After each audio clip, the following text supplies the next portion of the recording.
Welcome to VLearn. This is session 3 of Technology Commercialization. So in today's session, we are going to discuss about capitalism and the technology entrepreneur structure. So under this category, we are going to discuss the following topics.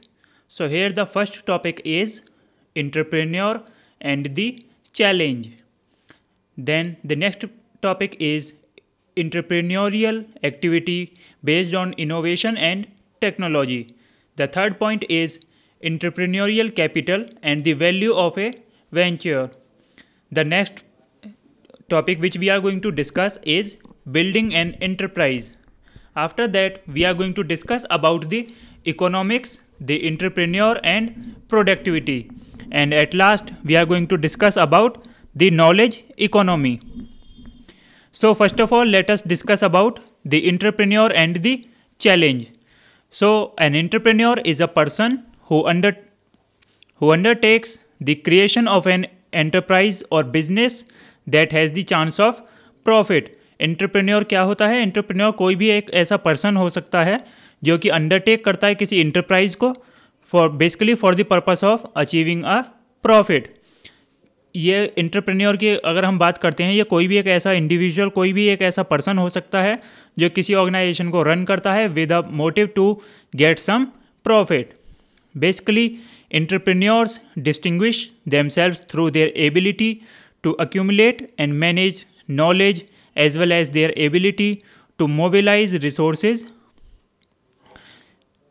achieve a specified business or social goal. So entrepreneurs क्या करते हैं? Basically they distinguish themselves through their ability. ये अपने आप को अपनी ability के through दूसरों से differentiate करते हैं. They manage knowledge as well as their ability to mobilize resources to achieve a specified business or social goal. किसी भी ऑर्गेनाइजेशन के गोल को अचीव करने के लिए, किसी एंटरप्राइज के गोल को अचीव करने के लिए ये यहाँ पर अपनी एबिलिटी के थ्रू अपने प्रोडक्ट को या अपने ऑर्गेनाइजेशन को दूसरों से डिफरेंशिएट करते हैं. Now here the next point is entrepreneurs are skilled in applied creativity, thrive in response to challenge and look for unconventional solutions. So basically entrepreneurs क्या होते हैं? ये these are basically skilled persons who applied their creativity to respond to the challenges and look for some unconventional solutions. The next point here is they experience challenges, create visions for solutions, build stories that explain their visions and then act to be part of the solution. Entrepreneurs का यहाँ पर जो main task होता है वो होता है जो हमारे चैलेंजेस आ रहे हैं किसी ऑर्गेनाइजेशन में, इंटरप्राइज में, उनको फेस करना. Then create visions for the solutions. That means they create the, you can say, the activities और the task with the help of which we can easily remove the challenges, we can easily face the challenges. Then build stories that can explain their vision. That means they drive the points which shows their visions or goals and then they act according to that solution. So they forge new paths and risk failure but persistently seek success. Now the next point here is, as you can see here, the following are the challenges or problems faced by small entrepreneurs. Basically किसी भी entrepreneur, कोई भी entrepreneur जब problems को face करता है किसी भी organization में, तो these problems basically are of these types. Like first one here you can see lack of adequate credit. That means there is not sufficient credit. So this is the first challenge they face, the entrepreneurs face. The next challenge which entrepreneurs face is unreliable supply of raw materials, inputs, power, finance, labor, etc. So unreliable supply means जो raw materials हैं, inputs हैं या power है या basically finance और labor की अगर हम बात करें, अगर वो reliable supply नहीं हो पा रहा है, उनकी जो supply है वो insufficient है, then also this leads to a big challenge for the entrepreneurs. The next point here is high cost of raw materials and other inputs. Basically यहाँ पर जो कॉस्ट होती है रॉ मटेरियल्स की, अगर वो हाई है और या जो हम अदर इनपुट्स प्रोवाइड कर रहे हैं या रिसोर्सेज जो यूटिलाइज कर रहे हैं उनकी कॉस्ट अगर हाई होती है, then also it acts as a big challenge to the entrepreneurs. The next problem which they face is unfavourable market fluctuations. Basically हमारा जो मार्केट होता है वो काफ़ी डायनामिक होता है। That means it constantly changes according to the need of customers के need के अकॉर्डिंग जो एनवायरनमेंट है, जो मार्केट है, वो कॉन्स्टेंटली चेंज होता रहता है। So this is a big situation, you can say a big problem to the entrepreneurs to deal with this fluctuations. The next problem is complex rules, regulations and procedures framed by the government. Sometimes क्या होता है कि जो organisation है या कोई entrepreneur है उसको गवर्नमेंट की रूल्स एंड रेगुलेशंस फॉलो करने होते हैं, and due to this also they face certain problems. Now the last one here is basically it is concern with the entrepreneurial activity based on innovation and technology.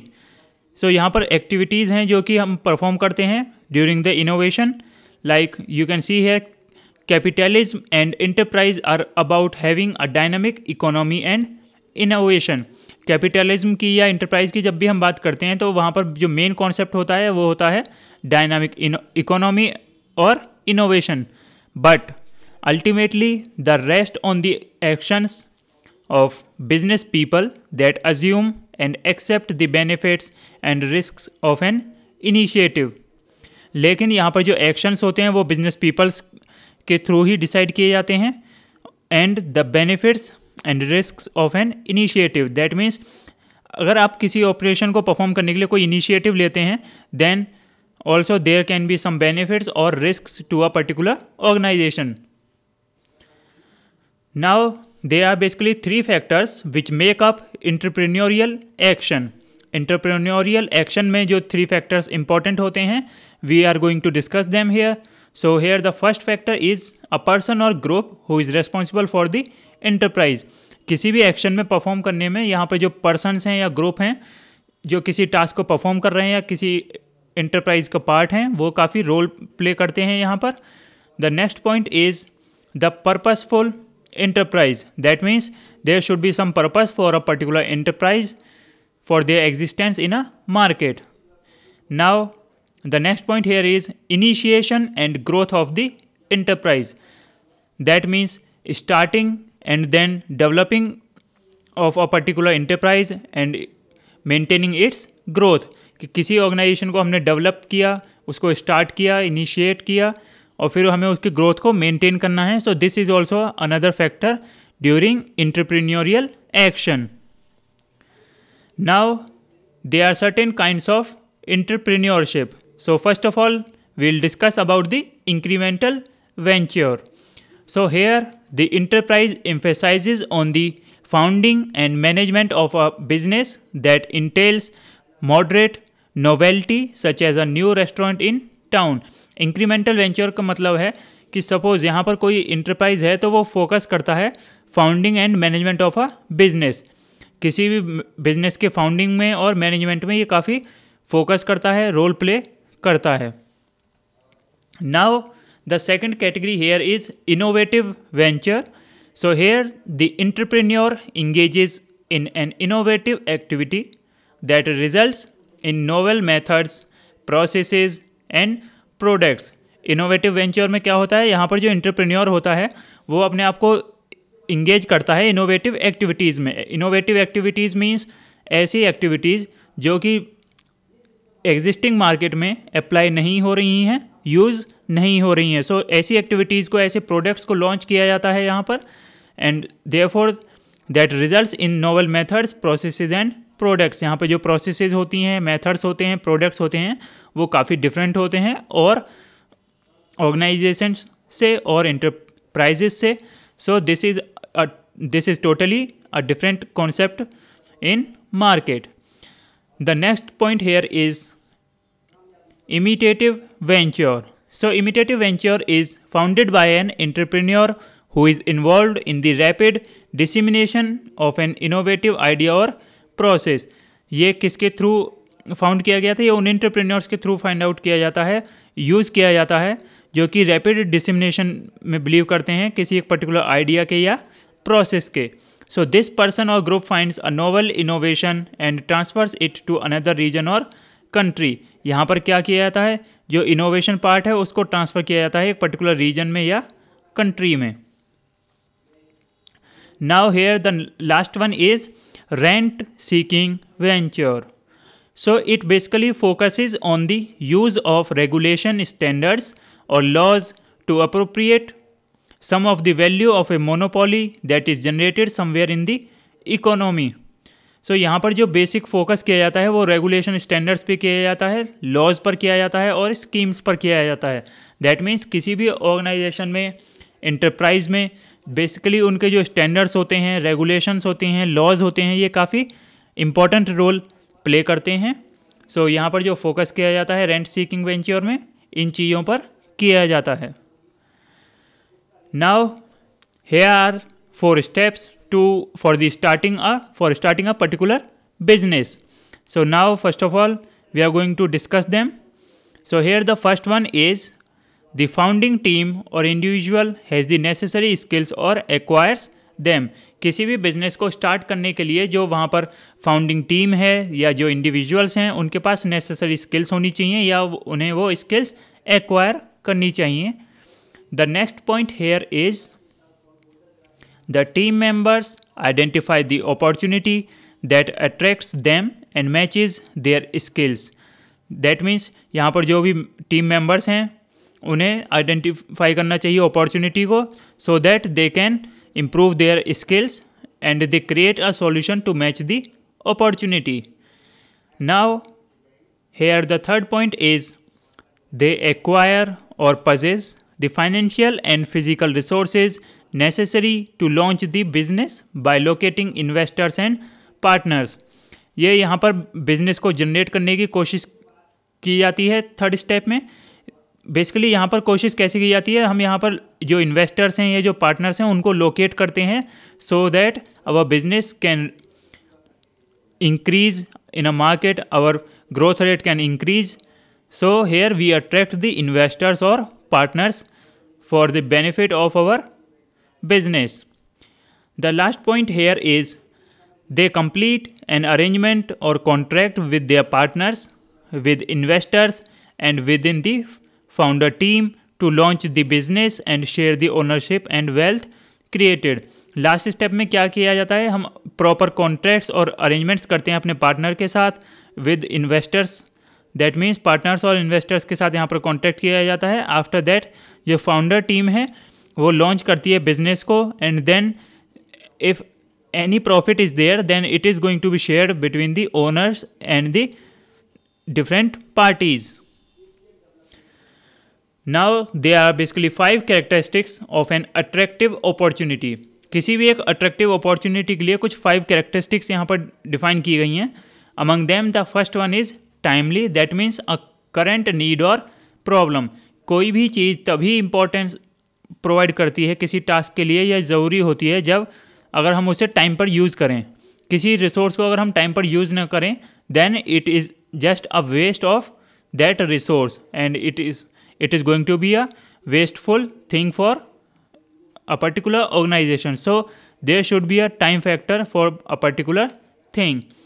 The next characteristic is solvable. That means a problem that can be solved in the near future with accessible resources. कोई भी ऐसी problem जिसको हम near future में solve कर सकते हैं with the help of resources. So this thing is also included in the attractive opportunities. The next point here is important, that is the customer deems the problem or need important.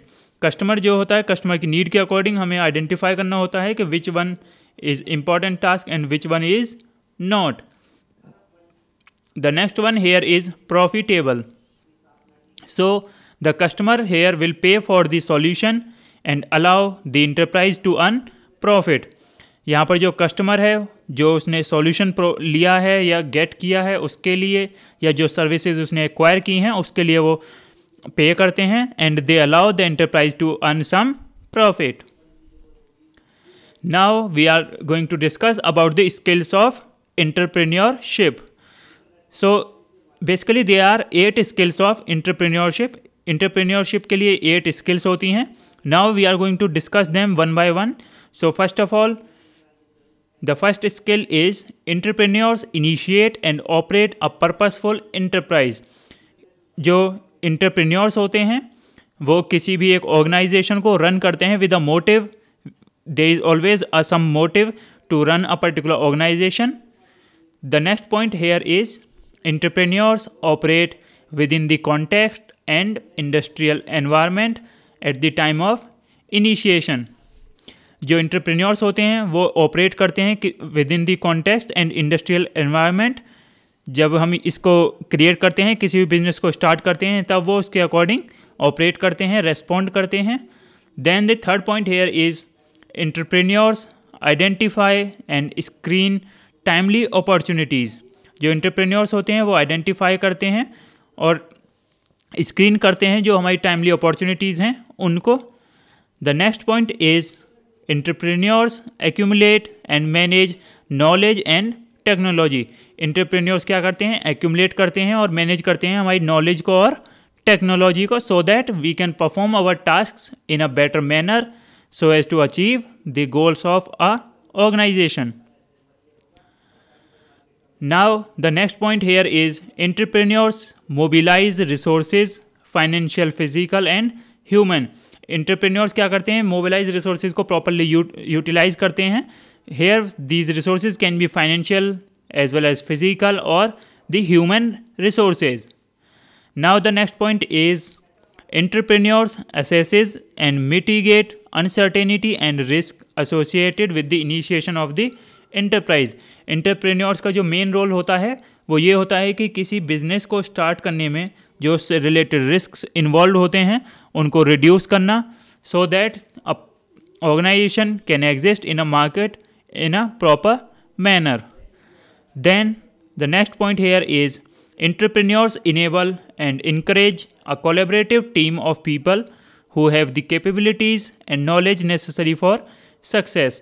जो entrepreneurs होते हैं वो encourage करते हैं particular team को, particular peoples को who are involved in a production process, और you can say who are involved in a working team in a enterprise. Now the next point here is the quality of entrepreneurial capability is expressed as its ability to generate value, future income and wealth. किसी भी entrepreneur के लिए सबसे जो capability होती है, उसकी जो एबिलिटी होती है वो इम्पॉर्टेंट होती है. That means they should have the ability to generate value, future income and wealth. किसी भी बिजनेस से इनकम को जनरेट करना ये उनकी कैपेबिलिटी होती है, उनकी एबिलिटी होती है. The next point here is one measure of the quality of entrepreneurial capability is entrepreneurial capital, which can be formulated as a combination of entrepreneurial competence and entrepreneurial commitment. Now, here the next topic is building an enterprise. So, first of all, this concept was introduced by Sun Microsystems. ये जो enterprise का concept introduce किया था वो Sun Microsystems ने start किया था. So, as you can see here, Sun Microsystems was founded in 1982 by a team of 4 young men. 4 persons ने इसको start किया था in 1982. So the concept of a workstation, that is a high performance desktop computer linked to a network, was developed at Xerox Palo Alto Research Center, that is PARCS, in 1980. 1980 में जो Xerox Palo Alto Research Center था वहाँ पर ये networking का concept use करके ये systems create किए गए थे, वर्क स्टेशन सिस्टम्स क्रिएट किए गए थे. They have a very high performance. इनकी जो परफॉर्मेंस होती थी वो काफ़ी हाई होती थी. सो bye 1982 Xerox PARCS had a network of workstations running sophisticated applications. 1982 तक क्या हुआ? Xerox ने वर्क स्टेशंस क्रिएट किए, सिस्टम वर्क स्टेशंस क्रिएट किए जो कि कॉम्प्लेक्स एप्लीकेशंस को भी सॉल्व कर सकते थे, ईजिली रन कर सकते थे. Now, these workstations were leading edge devices for computer aided design. Computer aided design and computer aided modelling ये कॉन्सेप्ट्स होते हैं, यहाँ पर वर्क स्टेशंस का काफ़ी इंपॉर्टेंट यूज़ था और यहाँ पर ये काफ़ी इंपॉर्टेंट रोल प्ले करते थे. Now the next topic here is economics, the entrepreneur and the productivity. So first of all, we will discuss about the entrepreneurs. As you can see here, all entrepreneurs are workers in the world of economics and business. So economics is the study of humans in the ordinary business of life. जितने भी entrepreneurs होते हैं वो क्या होते हैं, वो workers होते हैं किसी एक business world में. So अगर हम economics की बात करते हैं, economics क्या है? Economics is the study of humans and their business of life. Economics क्या होता है? स्टडी ऑफ ह्यूमंस होता है जो बेसिकली बिहेव करते हैं एक पर्टिकुलर बिजनेस ऑर्गेनाइजेशन में in a particular business environment. Now economics can also be defined as the study of how society manages its scarce resources. Economics क्या डील करता है? इकोनॉमिक्स एक बेसिकली ऐसी ब्रांच ऑफ साइंस है जो कि deal करती है या स्टडी प्रोवाइड करती है कि कोई भी जो पर्सन है या ह्यूमन है अपनी रिसोर्सेज को कैसे प्रॉपरली मैनेज कर सकता है. So society operating at its best works through entrepreneurs to effectively manage its material, environmental and human resources to achieve wide spread prosperity. Economics की हेल्प से क्या होता है, हम अपने रिसोर्सेज को लाइक जो हमारी फिजिकल रिसोर्सेज हैं या ह्यूमन रिसोर्सेज हैं या इकोनॉमिकल रिसोर्सेज हैं उनको प्रॉपरली यूज़ कर सकते हैं so that we can achieve the objectives of an organisation in a proper manner. Now here the next topic is the knowledge economy. So ideas are many but knowledge is rare. Ideas तो काफ़ी होते हैं लेकिन knowledge की काफ़ी कमी होती है.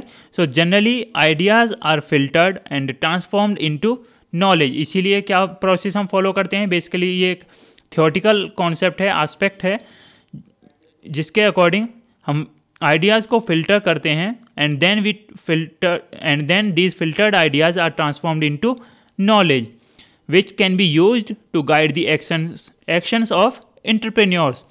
ये जो नॉलेज ड्राइव हुई है फिल्टर्ड एक्शंस से, फिल्टर्ड आइडियाज़ से, इनको हम किस में कन्वर्ट करते हैं? एक्शंस में कन्वर्ट करते हैं जो कि गाइड करते हैं एंटरप्रेन्योर्स को to achieve the objectives of an enterprise.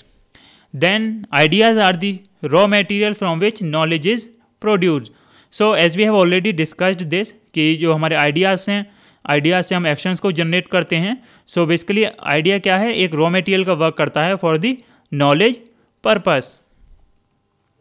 Now the next thing here is we start with an idea and pass it through an authentication process in which it may be verified, refuted or transformed using additional information. हम basically एक idea से start करते हैं और फिर क्या करते हैं, इस आइडिया को हम पास करते हैं ऑथेंटिकेशन प्रोसेस से. ये ऑथेंटिकेशन जो प्रोसेस होता है ऑथेंटिकेशन का, ये वेरिफिकेशन भी हो सकता है, रेफ्यूटेड भी हो सकता है या ट्रांसफॉर्मेशन हो सकता है किसी एक इन्फॉर्मेशन से दूसरी इन्फॉर्मेशन में. Now basically here business ideas are filtered through an authentication process and if commercialized they will be validated और इनवैलिडेटेड बाय द मार्केट. ये जो बिजनेस आइडियाज़ होते हैं इनको फिल्टर करते हैं हम ऑथेंटिकेशन प्रोसेस के थ्रू, और अगर ये कॉमर्शियलाइज्ड होते हैं then we are going to validate them और invalidate them by with the help of market. Now the next point here is knowledge can be used for wise actions by entrepreneurs. Intellectual capital here is the sum of knowledge assets of an organization. ये जो knowledge होती है ये हम properly use कर सकते हैं for performing the particular operations in an organization. So जो नॉलेज का एस्पेक्ट होता है यहाँ पर, जो नॉलेज होती है वो यूज़ की जाती है एंटरप्रेन्योर्स के through to perform their actions in a proper manner. As you can see here intellectual capital is the sum of knowledge assets of an organisation. जो इंटेलेक्चुअल कैपिटल होती है वो एक तरीके से सम का काम करती है हमारे नॉलेज एसेट्स के लिए in a particular organization. So this knowledge is embodied in the talent, know-how and skills of the members of an organization. Now at the end of this session, here is an exercise for you. You can try out these questions for yourself. So here the first question is, what are the 3 factors which make up entrepreneurial action? यहाँ पे वो 3 factors define करने हैं जो कि entrepreneurial action को build करते हैं. Then the next question is, what are the 8 skills of entrepreneurship? यहाँ पर उन 8 स्किल्स को हमें शो करना है, डिफाइन करना है जो कि एंटरप्रेन्योरशिप में रोल प्ले करती हैं. सो this is the end of today's session. Thank you.